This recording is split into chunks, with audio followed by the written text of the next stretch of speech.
name is Tori Hassman and I'm a mechanical engineering intern here at Fathom5. Today we're kind of taking a little bit of a soldering masterclass. Right now we're looking at through-hole component installation, so kind of just learning a lot of the foundational techniques, what are acceptable conditions, what we should really be targeting in our soldering, and getting some hands-on practice.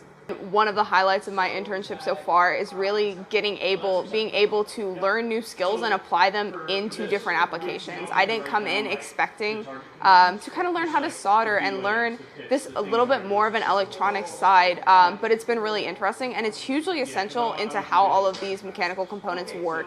Really having that understanding and being able to apply it to the consoles or apply it to other projects has been super beneficial overall, and this is something that a skill I will continue to develop, and they're good habits that I'm learning here that I'll be able to apply in the future.